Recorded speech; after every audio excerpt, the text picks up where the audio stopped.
시작. 하나님은 사람이 아니시니 거짓말을 하지 않으시고 인생이 아니시니 후회가 없으시도다. 어찌 그 말씀하신 바를 행하지 않으시며 하신 말씀을 실행하지 않으시랴. 아멘. 오늘 본문의 말씀은 광야를 행진하는 이스라엘 백성을 공격하는 모압의 이야기입니다. 이스라엘 백성들은 광야를 통과하며 많은 공격을 받게 됩니다. 환영하는 사람들이 별로 없었어요. 에돔이라는 지역을 통과할 때 나그네니까 길을 열어줄 만도 한데 칼과 창을 들고 딱 나와서 못 지나가라고 막아버립니다. 그래도 공격은 안 했어요. 그런데 또 공격하는 무리가 있습니다. 아말렉이라는 사막의 도적격인 족속들은 이스라엘의 뒤를 때려서 공격하고 약탈합니다. 그리고 모압이 있습니다. 오늘 본문에 나오는데요. 이스라엘 백성들이 모압 평지를 지나가게 되었는데 이 모압 사람들이 두려운 것입니다. 이스라엘이 크고 강해지면 자신들이 위험하겠다 생각이 든 겁니다. 여러분들 사촌이 땅을 사면 배가 아프다라는 말이 있죠. 제가 볼 때 사촌보다 이웃이 땅을 사면 더 배가 아픈 것 같아요. 차라리 멀리 있는 사람이라면 좀 덜 할 수 있는데 모압 입장에서는 나중에 이스라엘과 마주 보게 됩니다. 그런데 그 이스라엘이 옆에서 땅을 차지하고 강성해지면 배가 아픕니다. 그리고 그것을 떠나서 자신들에게 위협이 된다라는 생각을 하게 된 것 같습니다. 그래서 이스라엘이 약해지기를 바랍니다. 사실 우리나라도 지정학적으로 비슷한 상황이죠. 과거 90년 10월 3일 서독과 동독이 통일하여 다시 독일이 되었습니다. 분단된 나라가 통일하는 것을 보고 우리 국민들 가운데도 기대감이 컸어요. 우리도 10년 안에 통일이 될 거야. 그런데 국제 정세를 내다보는 지혜로운 사람들은 그렇지 않다라고 했습니다. 왜냐? 분단이 우리 의지로 된 게 아니고 강대국들에 의해 이루어졌고 지금도 주변 강대국에 둘러싸여져 있는데 사실 우리의 통일을 바라는 이웃 국가는 아무도 없다라는 겁니다. 우리가 강해지면 자신들이 마음대로 부릴 수 없으니까 겉으로는 통일을 이야기할지 모르겠지만 속마음은 다 다른데 가 있는 것입니다. 각자의 자신들의 이익만 추구할 뿐입니다. 모압도 마찬가지입니다. 이웃인 이스라엘이 잘 되는 것을 바라지 않아요. 어떻게 하면 약하게 만들까 고민합니다. 우리 그리스도인들도 별반 다르지 않는 상황입니다. 모든 그리스도인, 모든 하나님의 교회는 광야를 통과하고 있습니다. 그런데 모압과 같은 승냥이들이 있어요. 그 뒤에서 조종하는 우는 사자와 같은 마귀의 세력이 있다는 것을 기억해야 합니다. 어떻게 하면 교회를 무너뜨릴까? 어떻게 하면 그리스도인들을 약하게 할까? 음모를 꾸미는 사탄의 세력이 있습니다. 자, 그렇다면 이 승냥이들은 어떤 방법으로 공격을 할까요? 첫 번째, 물리적인 공격이 있습니다. 조금 전에 이야기했던 아말렉입니다. 아말렉. 이스라엘이 행진하는 그 뒤를 쳐서 때렸어요. 출애굽기 17장이 잘 나오죠. 그리고 신명기 25장에서는 이렇게 말합니다. 이스라엘이 광야를 행진하며 피곤할 때에 뒤에 떨어진 약한 자들을 쳤다 하면서 그들의 야비한 모습을 비난하고 있는 것을 볼 수 있습니다. 아말렉의 공격 방식, 물리적인 공격입니다. 오늘날에도 그와 같은 공격이 있어요. 수년 전에 중국 수많은 교회들이 불태워지고 무너지고 그 십자가를 철거하고 첨탑을 철거하고 교회당을 무너뜨리는 장면들이 뉴스와 유튜브로 그 생중계되다시피 했습니다. 수많은 교회들을 무너뜨렸어요. 수많은 선교사님들이 터져내고 쫓겨났습니다.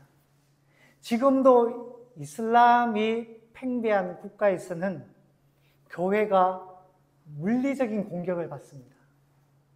교회가 불태워지기도 하고 그리스도인들이 살해되기도 하고 집단 린치를 당하기도 하고 직장에서 쫓겨나기도 하고 심지어 명예살인이라고 해서 가족에 의해서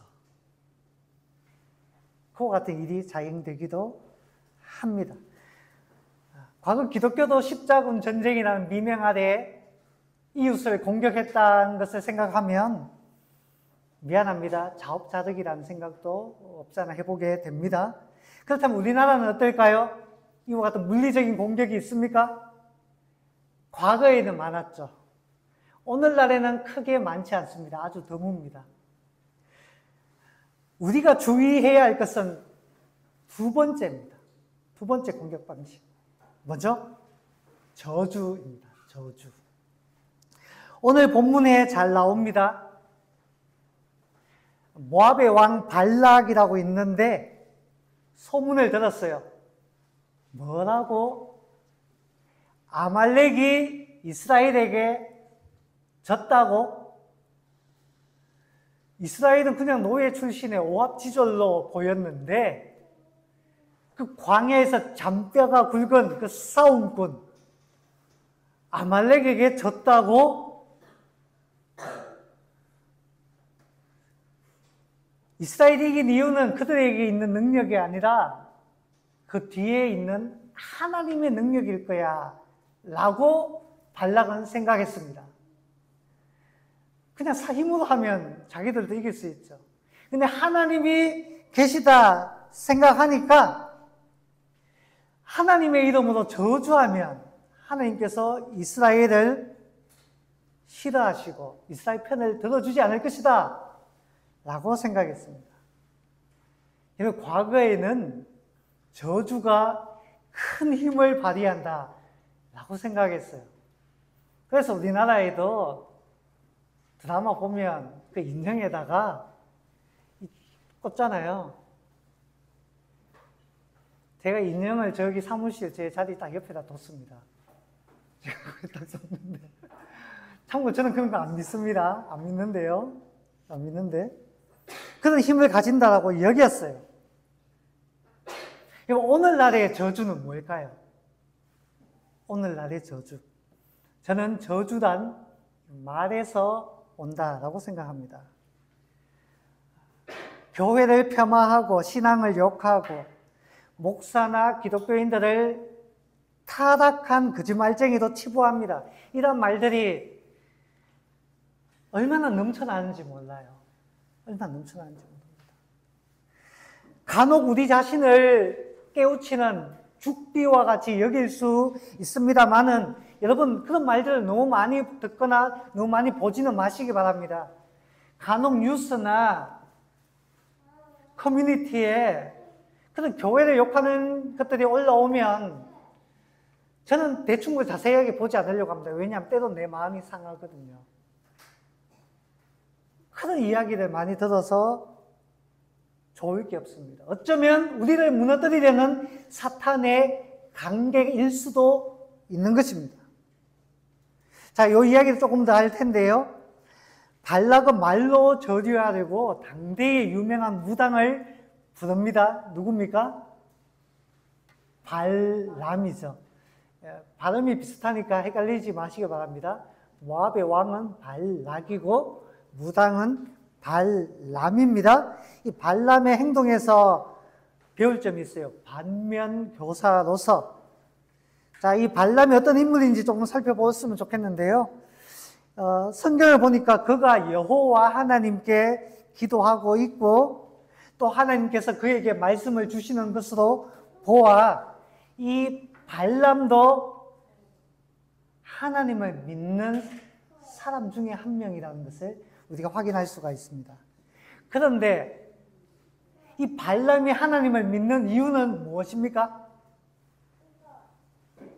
그렇죠. 자기 자신을 위해서 하나님을 믿어요. 어떻게 알 수 있는가 하면 모압의 왕 발락이 이 발람을 통해서 이스라엘 백성을 저주하려고 부를 때 뭘 건네줍니다. 뭘 줍니까? 복채라고 적어놨어요. 복채가 뭐예요? 무당에게 주는 삭시잖아요. 예, 복채. 이 복채, 이걸 통해서 자기가 자신을 위해서 일한다는 걸 알 수가 있어요. 그런데 어떤 사람은 이렇게 이야기할 겁니다. 아니, 발람이 복채를 받는 거랑 목사가 교회에서 사례비 받는 거랑 무슨 차이가 있어? 삭설 받는 거는 똑같지? 라고 말할 수 있습니다. 사실 뭐 어떻게 보면 크게 다르지 않는 것이죠. 그런데 발람의 문제가 뭔가 하면 복채를 받은 그 자체가 문제가 아니고 하나님께서 하지 말라라고 명하신 것을 했다라는 것에 문제가 있습니다. 자, 우리 12절 말씀 한번 읽어볼까요? 12절 하나님 뭐라고 하시는지 같이 한번 보겠습니다. 12절 시작. 하나님이 12절 시작.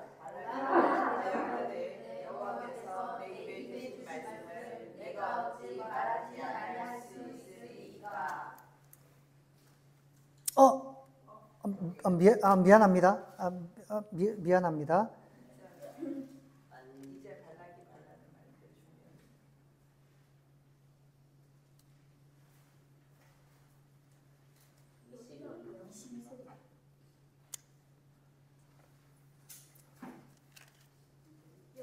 죄송합니다. 22장입니다. 미안합니다. 22장입니다. 22장 12절입니다. 시작. 하나님이 발람에게 이르시되 너는 그들과 함께 가지도 말고 그 백성을 저주하지도 말라. 그들은 복을 받은 자들이니라. 아멘. 하나님께서 하지 말라 라고 말씀하셨어요. 모압 왕을 어떻게 해요? 따라가지 말라. 이스라엘을 저주하지도 말라 라고 했습니다. 그러자 모압의 왕 발락이 어떻게 합니까? 17절에 보니까 더 큰 돈을 보냅니다. 더 큰 돈을 보내면서 백지 수표를 내밀어요. 원하는 대로 주겠다.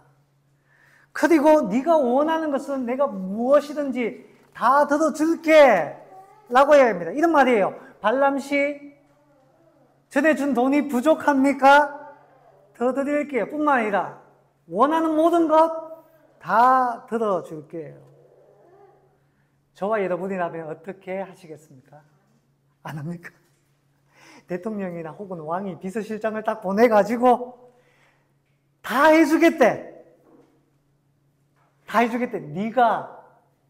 당신이 뻘악치가 되어서 교회 비리를 파헤쳐주고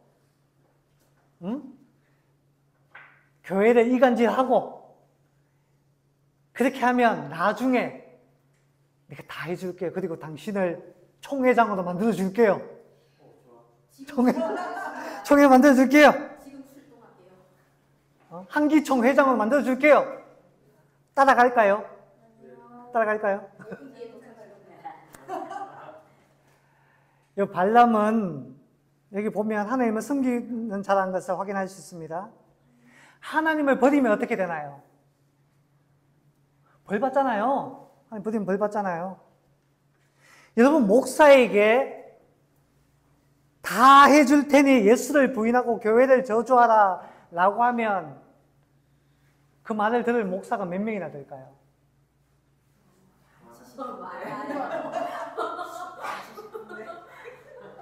이런 게 다 인터넷의 폐해입니다. 그런 목사 별로 없습니다. 많지 않아요. 그 정도로 타락한 자는 거의 없습니다. 발람도 마찬가지입니다. 발락의 말을 듣고는 처음에는 좀 거절합니다. 어떻게 반응합니까? 18절 말씀, 22장 18절 말씀 읽어볼까요? 시작. 발람이 발락의 신하들에게 대답하여 이르시되 발락이 그 집에 가득한 은금을 내게 줄지라도 내가 능히 여호와 내 하나님의 말씀을 어겨 덜하거나 더하지 못하겠노라. 다 더 많이 줄지라도 나는 그렇게 못하겠다라고 이야기합니다. 얼마나 멋진 말입니까? 하나님의 승리를 하는 이 정도는 돼야죠. 그렇죠? 그렇죠? 그런데 여러분, 여기서 마침표를 딱 찍었으면 얼마나 좋았을까요? 마침표를. 한마디 더 합니다. 19절 한번 봅시다. 읽어볼까요? 시작. 그런즉 이제 이 밤에 여기서 유숙하라.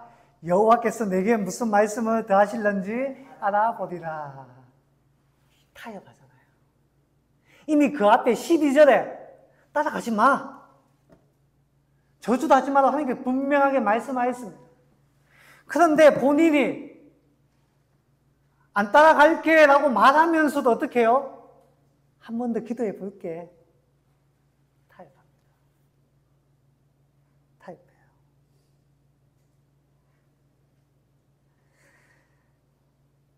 안 된다고 했음에도 불구하고 미적대는 것. 성경은 이것을 향해 두 마음을 품은 자다라고 책망합니다.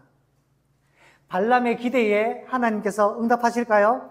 20절에 하나님께서 말씀하십니다. 뭐라고요? 그들과 함께 가라. 그들과 함께 가라. 허락이 떨어졌어요. 여러분, 이때 발람의 속마음을 한번 더 살펴볼까요? 어떠실까요? 아싸가 오리. 할렐루야, 돈도 없고 명예도 없고 하나님 응답도 받고 국 먹고 알 먹고 도망치고 가재 잡고. 그런데 여러분, 이것이 우리의 모습 아닌가요? 봐, 하나님께서 허락하셨으면 됐잖아. 뭐가 문제야? 다 들어주시잖아. 근데 여러분, 다음 장면을 보면 하나님께서 허락하신 것이 아님을 확인할 수 있습니다. 발람이 신이 나가지고 그 다음 아침 일찍 일어나가지고 짐을 챙겨가지고 종을 거느리고 나귀에 올라탔어요. 가자라고 했는데 나귀가 어떻게 합니까? 네, 못 갑니다. 다른 곳으로 도망갑니다. 발람이 이야기하죠. 이놈 봐라. 평소에는 말을 그렇게 잘 듣더니 오늘 왜 이래? 라고 때립니다. 그러니까 나귀가 이번에는 담벼락에다가 막 발람의 발을 막 비벼요. 아프다 이놈아 하고 막 또 때립니다. 아픔에 깨달았어야죠. 고통은 우리를 깨닫게 하시는 하나님의 확승기인데 못 깨닫습니다. 막 때려요. 나이가 세 번째 어떻게 해요? 털썩 주저앉습니다. 너 죽어봐라고 막 때리는데 하나님께서 그 나귀의 입을 열어주셨어요. 나귀가 뭐라고 합니까? 왜 때려요? 왜 때려요? 이놈아, 내 손에 칼이 있었으면 너는 목이 날아갔어? 봐요, 이 앞에 누가 있는지 안 보여요? 그때 하나님께서 발람의 눈을 열어주시는데 앞에 누가 있습니까? 여호와의 사자가 어떻게 해요? 칼을 빼고 발람이 여기서 조금만 더 다가오면 죽이려고 여호와의 사자가 막아서고 있는 겁니다. 여러분, 조금 전에 20절에서 하나님께서 그래 따라가도 좋다, 따라가 라고 했는데 왜 하나님께서 사자를 보내셔서 왜 막고 계시는 겁니까? 왜 죽이려고 기다리고 계시는 겁니까? 여러분, 이런 경우 있잖아요. 말 안 듣고 고집 부리는 학생, 우리 가운데는 없습니다. 그런 학생들. 말 안 듣고 고집 부리는 자식들. 선생님이 어떻게 이야기해요? 네 마음대로 해. 네 하고 싶은 대로 해. 하라는 말입니까? 하지 말라는 말입니까? 하지 말라는 말이잖아요. 여러분들, 발람쯤 되면 이 뉘앙스를 알아차려야 되는 거 아닙니까? 그 정도 듣는 귀는 있어야 되잖아요. 귀가 꽉 막혔습니다. 나귀가 여호와의 사자가 섰는 것을 봅니다. 나귀가. 발람은 못 봐요. 발람쯤 되면 그걸 봐야 되는 거 아닙니까? 볼 수 있어야 되는 거 아니에요? 지금 발람은 귀가 막혔고 눈이 멀어버린 것입니다.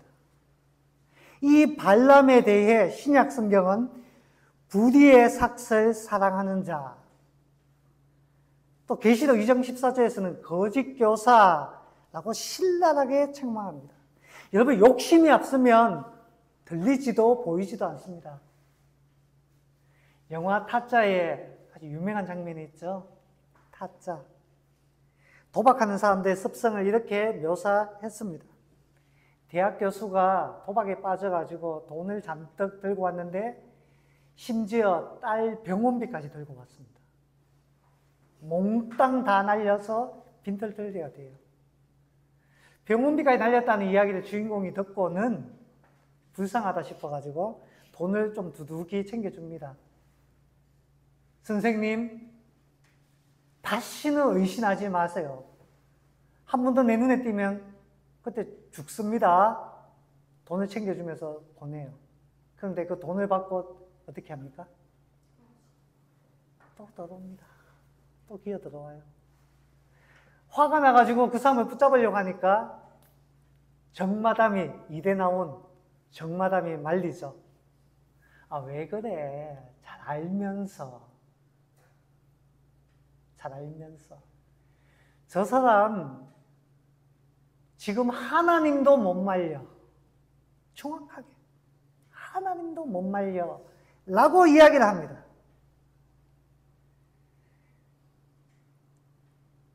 욕심에 눈이 멀면 들리지도 않아요. 보이지도 않습니다. 여러분, 하나님보다 더 사랑하는 것을 우상숭배라고 이야기합니다. 발람은 하나님을 섬긴다고 말하고 하나님을 믿는다라고 말하지만 아니에요. 그가 믿는 것은 돈이요 권력입니다. 그가 사랑하는 것은 하나님이 아니라 재물이었어요. 재물.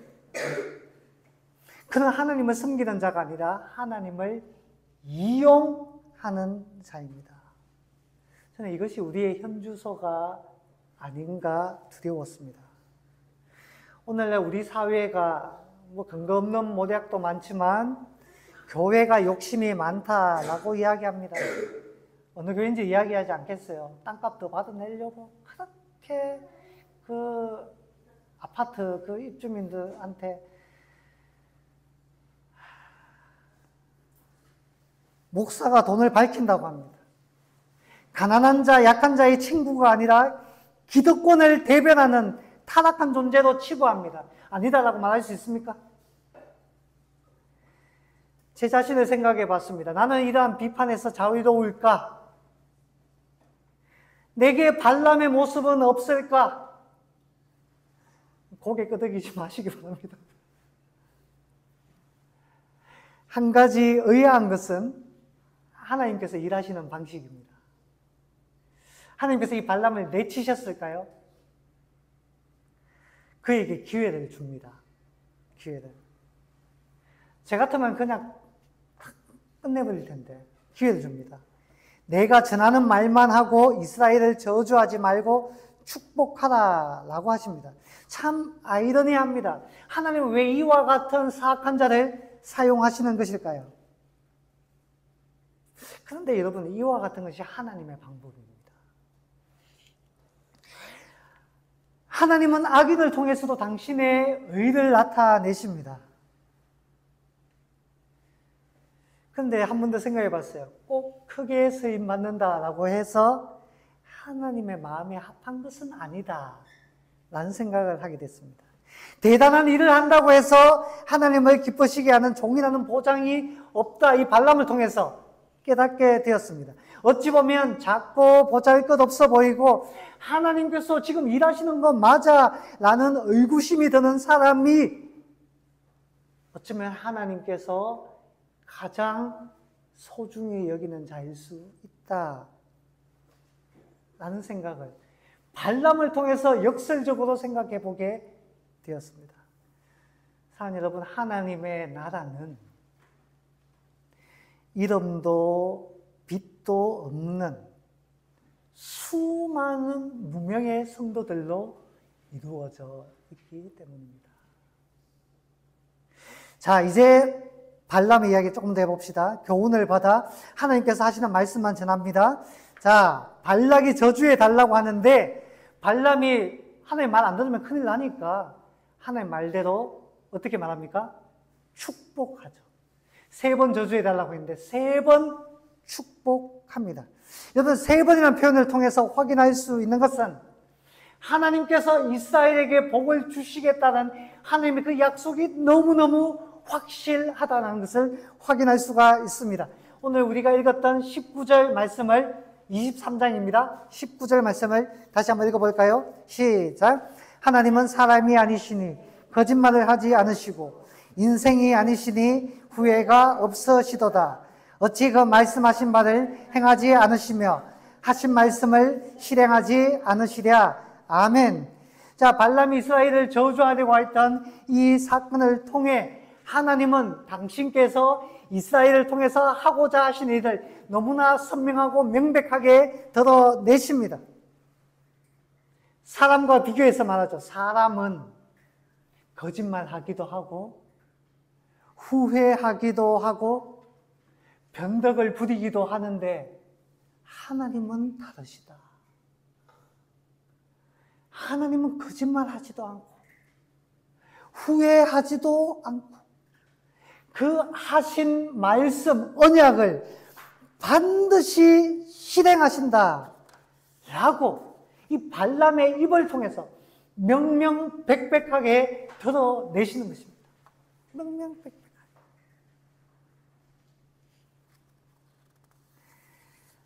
흔히 성경을 요약해서 말할 때에 창조, 타락, 구속이라고 이야기를 하죠. 창조, 타락, 구속. 그런데 어떤 목사님이 이런 말을 했습니다. 저는 언약이란 단어가 안 들어가서 이런 표현이 너무너무 싫어요 라고 하더라고요. 그렇네요. 맞습니다 라고 이야기했습니다. 맞습니다. 언약이 들어가야죠. 그러면 창조, 타락, 구속, 언약은 어디에 들어갑니까? 타락과 구속 사이. 네, 거기에도 들어갑니다. 작은 언약이 들어가요. 그런데 근본적인 큰 언약이 있습니다. 에베소서 1장에 창세 전에 그리스도 예수 안에서 너희를 어떻게 해요? 택했다. 언약은 사실 창조 앞에 들어가야 되는 겁니다. 하나님께서 처음부터, 세상을 만드시기 전부터 우리를 향한 당신의 위대한 언약, 위대한 계획이 있었습니다. 창조 위에, 타락 위에 들어오는 그 언약은 하나님께서 원래 가지고 있는 그 계획을 확인시켜 주시는 작업일 뿐이에요. 하나님 당신의 계획이 있습니다. 우리를 향한 목적이 있어요. 내가 너를 선택했으니, 내가 너를 불렀으니, 너를 반드시 인도할 거야. 세상 끝날까지 너를 이끌어 갈 거야. 너는 승리할 거야. 너는 복을 받을 거야. 라고 지금 발람의 입을 통해서 하나님 명명백백하게 다시 한번 확인시켜 주는 것입니다. 그렇다면 우리에게 필요한 것은 무엇일까요? 우리에게 필요한 것은 인내와 순종입니다. 인내와 순종. 한 가지만 더 말하겠습니다. 나누겠습니다. 그런데 그렇지 못한 자들이 있어요. 이게 너무 안타깝습니다. 사탄이 공격하는 3번째 방식.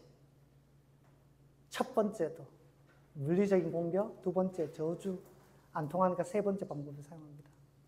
뭡니까? 유혹입니다. 발람은 유혹에 넘어졌는데 발람뿐만 아니라 유혹에 넘어진 자가 또 있습니다.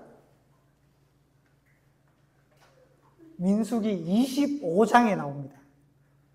모압이 미인계를 사용하여 이스라엘 남자들을 유혹하여 우상 숭배하게 만듭니다. 그때 음행과 우상 숭배에 동참한 많은 사람들이 심판을 받아요. 여러분, 칼도 이겨내고 저주도 이겨냈는데 유혹을 이기지 못했어요. 그런데 이 유혹이라는 이 방법을 생각해낸 사람이 누굽니까? 발람입니다. 발람. 민수기 31장 16절에 발람의 꾀를 따라 이와 같은 일을 저질렀다라고 이야기합니다. 요한계시록 2장 14절에서도 발람이 발락을 가르쳐 우상의 제물을 먹게 하고 행음하게 했다라고 말합니다. 결국 발람은 붙잡혀서 죽임을 당하죠. 하나님의 심판입니다. 그런데 여러분, 말씀 정리합니다. 이 사건이 우리에게 가르쳐주는 바가 큽니다. 하나님의 백성이 두려워해야 할 것은 물리적인 박해가 아닙니다. 어떤 환경이 아닙니다. 저주가 아니에요. 하나님께서 사랑하시기 때문에 우리는 그 모든 것을 다 이겨낼 수 있습니다. 그런데 어디에서 무너집니까? 유혹. 우리의 욕심으로 말미암아. 여러분, 유혹을 조심해야 됩니다. 유혹의 자리를 멀리 해야 돼요. 근처에 의심도 하지 말아야 합니다. 그런데 피할 수 없을 때가 있어요. 피할 수 없을 때. 사회생활 하다 보면 어쩔 수 없이 미안합니다. 술자리에 따라가야 되고 어쩔 수 없이 옛날에 대구에는 뭐 자갈마당 이런 데가 있었습니다. 집이 거기 있으니까 어떻게 그냥 앞에 지나가야지. 그러면 옛날에는 총각 놀다가 하고 미안하면 저를 붙잡는 사람 아무도 없더라고요. 불쌍해. 아무도 안 붙잡던데 한 붙잡아줬으면 좋았을 텐데. 하여튼 그랬는데 총각 놀다가 학생 놀다가 미안합니다. 언니들이 붙잡습니다. 언니들 붙잡아요. 환경이 그러니까 어쩔 수가 없는 거죠. 그때 우리는 어떻게 해야 될까요? 어떻게 해야 됩니까? 갈라디아서 2장 20절 말씀. 내가 그리스도와 함께 십자가에 못 박혔나니. 그런데 이제는 내가 사는 것이 아니에요. 오직 내 안에 그리스도께서 사시는 것이다. 이제 내가 육체 가운데 사는 것은 나를 사랑하사 나를 위하여 자기 자신을 버리신 하나님의 아들을 믿는 믿음 안에서 사는 것이라. 주님, 나는 죽었습니다. 내 안에 주님께서 사십니다. 자기를 부인할 때야 유혹에서 이길 수가 있습니다. 사랑하는 여러분, 우리 스스로가 하나님을 버리지 않는다면 하나님은 결코 우리를 버리지 않습니다. 반드시 이기게 하십니다. 그 하나님을 믿고 바라보며 나아가는 저와 여러분 될 수 있기를 주님의 이름으로 축원합니다.